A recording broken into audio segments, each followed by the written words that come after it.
மலைச்சாரல் சேனலிலிருந்து சிறுகதை. Sir, post. சத்தமாக குரல் கொடுத்தார் தபால்காரர். டிவி பார்த்து கொண்டிருந்த தமயந்தி எழுந்து அவசரமாக வாசலுக்கு வந்தாள். பதிவு தபாலை கையெழுத்து போட்டு வாங்கி உள்ளே வரும்போது எங்கிருந்து வந்திருக்கிறது என பார்த்தவளுக்கு 1000 மலர்கள் மழையாக மாறி பொழிந்ததைப் போல் இருந்தது. தஞ்சாவூரில் அவள் விண்ணப்பித்திருந்த கல்லூரியில் இருந்து வந்திருந்தது. பரபரப்பாக படித்ததும் துள்ளி குதிக்க வேண்டும் போல இருந்தது.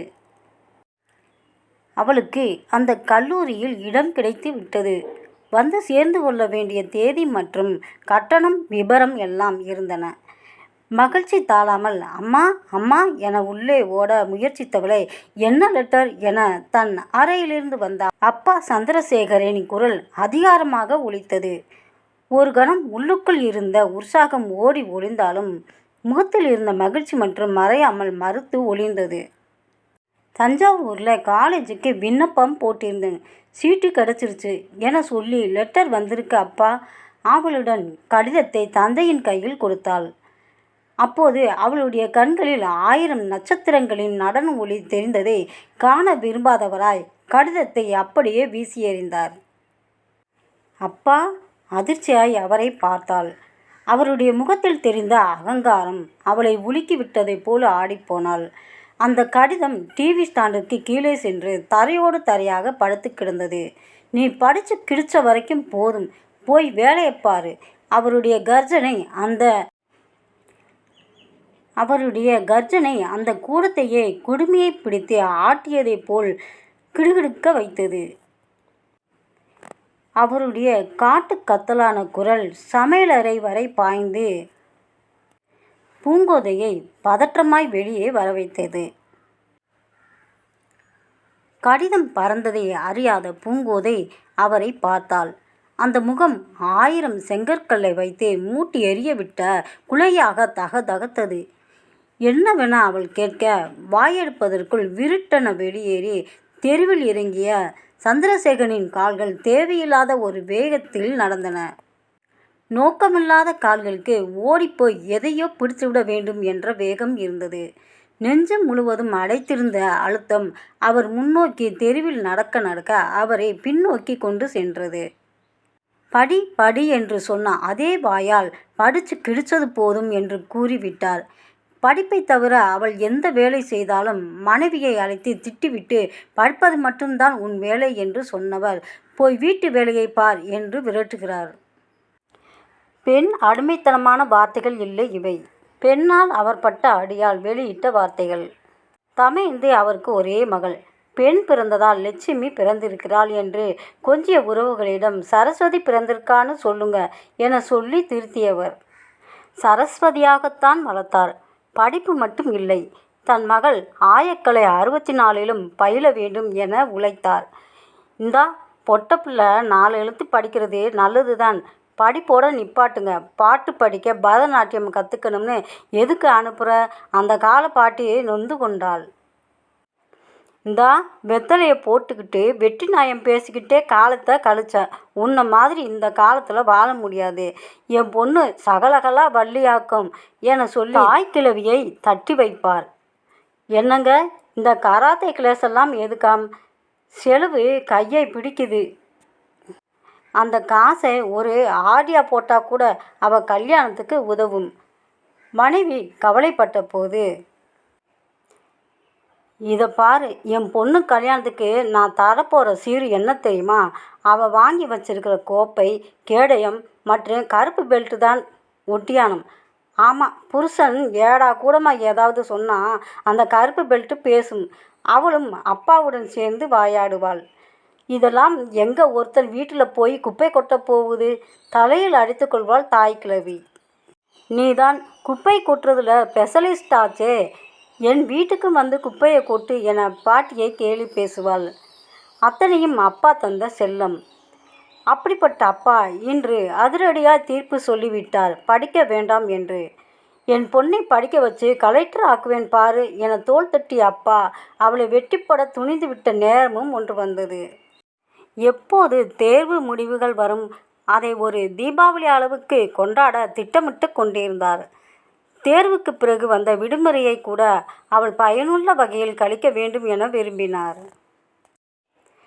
மயிலாடுதுறையில் ஒரு கணினி வகுப்பில் சேர்த்து விட்டார். உற்சாகமாக கணினி வகுப்பிற்கு போய் வந்தாள் தமயந்தி. வியாபார விஷயமாக மயிலாடுதுறைக்கு பொருட்கள் வாங்க சென்ற சந்திரசேகர் சந்திக்க வேண்டிய நபர் வர பல மணி நேரமாகும் என்றனர். அதுவரை என்ன செய்வது என்று தெரியாமல் ஏதோ ஒரு திரையில் படம் ஓடிக்கொண்டிருந்தாலும் மனம் வந்த வேலை விஷயமாகவே யோசித்து கொண்டிருந்தது.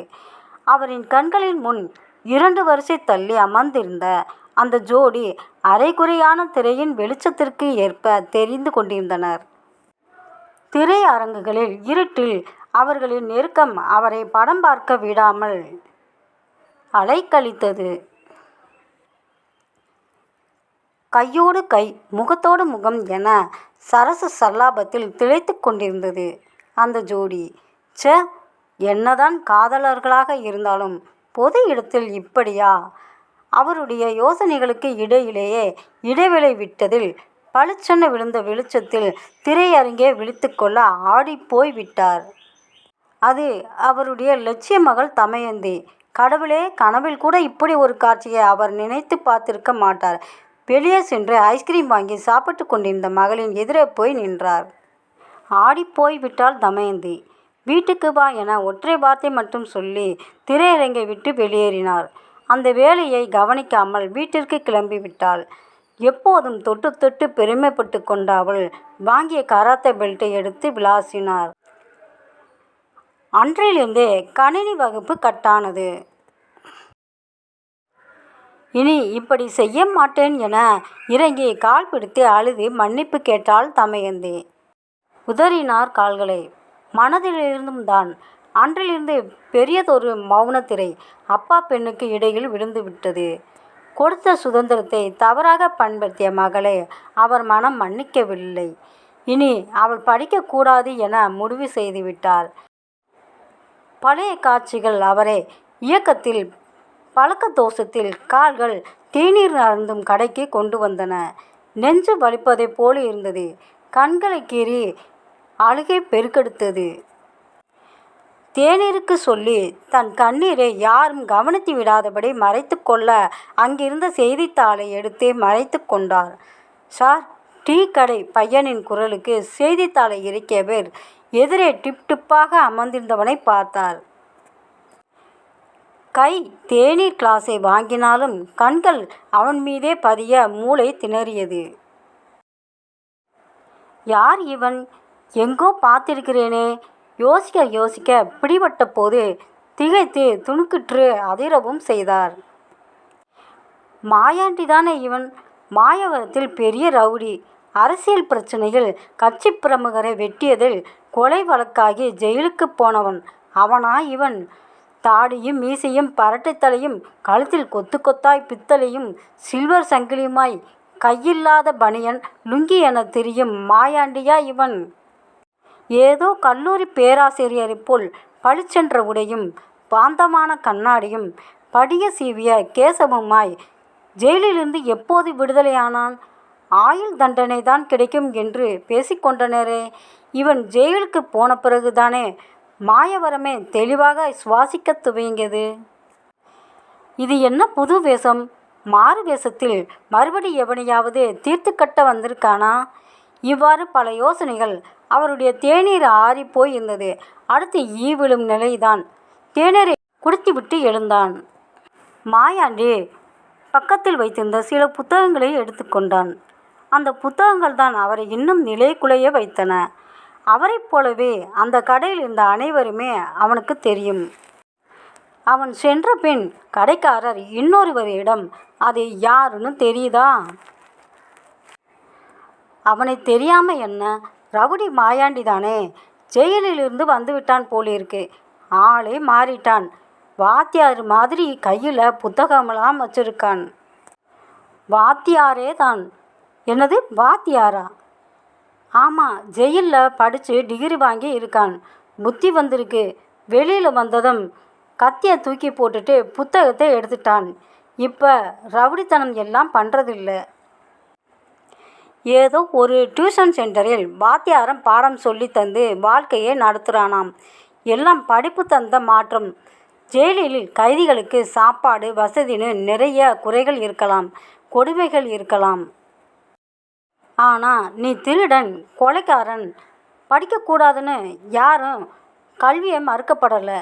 தப்பு செய்கிறவனுக்கு என்ன தண்டனை கொடுத்தாலும் கல்வி தராமல் தண்டனை கொடுக்கப்படுறதில்ல என்றார் டீ கடைக்காரர். சவுக்கால் யாரோ விளாசியதைப் போல் துடிதுடித்து போனார் சந்திரசேகர். ஆரிய தேநீரை குடிக்காமலேயே வைத்துவிட்டு எழுந்து வெளியே வந்தார். ஒரு கொலைகாரனுக்கே இந்த சமுதாயத்தில் கல்வி மறுக்கப்படாத போது என் குழந்தை அப்படி என்ன பெரிய தப்பு செய்து விட்டாள்? உடைந்து வந்த அழுகையை வீடு வரை கட்டுப்படுத்தி கொண்டு வந்தவர் நாதியற்று கிடந்த கடிதத்தை தேடி எடுத்து மகளின் கையில் கொடுத்தார். நீ விரும்பிய வரை படி என சொல்லி குலுங்கி குலுங்கி அழத் துவங்கினார். இந்த கதையை ஆர் சுமதின்றவங்க எழுதியிருக்காங்க. இந்த கதை உங்களுக்கு பிடிச்சிருந்தா ஒரு லைக் பண்ணிடுங்க. மற்றும் உங்களோட கருத்துக்களை கமெண்டாக சொல்லுங்கள். தேங்க்ஸ் ஃபார் வாட்சிங்.